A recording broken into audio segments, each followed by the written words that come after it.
ఋషికొండలో కట్టినటువంటి పర్యాటక కేంద్రంలో కట్టినటువంటి భవనాలనే ఈ సిగ్గు ఎగ్గు లేనటువంటి తెలుగుదేశం పార్టీ, ఈ సిగ్గు ఎగ్గు లేనటువంటి ఎల్లో మీడియా అది జగన్మోహన్ రెడ్డి గారి నివాసం అని చెప్పి చూపిస్తున్నారు 3 రోజుల నుంచి. వెళ్ళి జగన్మోహన్ రెడ్డి గారు అక్కడ నివాసం ఉన్నాడా? ముఖ్యమంత్రి అయిన తర్వాత 5 సంవత్సరాలు ఈ తాడేపల్లిలో ఉన్నటువంటి ఇల్లు క్యాంప్ ఆఫీస్ ఇక్కడి నుంచే నడిపాడు ఆయన కార్యాలయాన్ని కానీ ఇంటిని కానీ.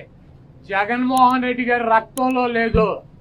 ప్రభుత్వం కట్టించినటువంటి ఇళ్లలో ఉండటం కానీ, ప్రభుత్వం కట్టించినటువంటి గెస్ట్ హౌస్లో ఉండేటువంటి కర్మ జగన్మోహన్ రెడ్డి గారికి పట్టల.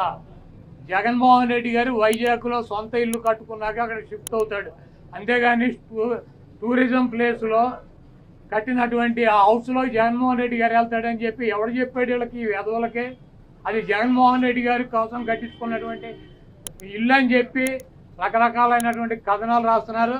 అది ఒక అంతర్జాతీయ రాజధానిగా తీర్చిదిద్దాలన్నదే వైఎస్ఆర్ కాంగ్రెస్ పార్టీ లక్ష్యం. దాన్ని రాజధాని చేయాలన్నదే ఆ రోజు నిర్ణయించుకున్నాం. కాబట్టి అక్కడ ఇంటర్నేషనల్ సెమినార్లు జరుగుతున్నాయి. అనేక మంది ఇంటర్నేషనల్ సంబంధించినటువంటి దేశ విదేశాల నుంచి అనేక మంది పారిశ్రామికవేత్తలు వస్తున్నారు. కనీసం వాళ్ళకి సౌకర్యం ఉండటానికి అవకాశం లేనటువంటి పరిస్థితి ఉంది. కాబట్టి ఉత్తరాంధ్రలో ఉద్దానంలో దాదాపు 700 కోట్ల రూపాయలు పెట్టి హాస్పిటల్ కట్టించారు కిడ్నీ పేషెంట్ల కోసం అని చెప్పి. అదేవిధంగా విజయనగరం కావచ్చు, లేదా పార్వతీపురం కావచ్చు, ఉత్తరాంధ్రలోనే 650 కోట్ల రూపాయలు పెట్టి ఒక్కొక్క మెడికల్ కాలేజీ కట్టించారు.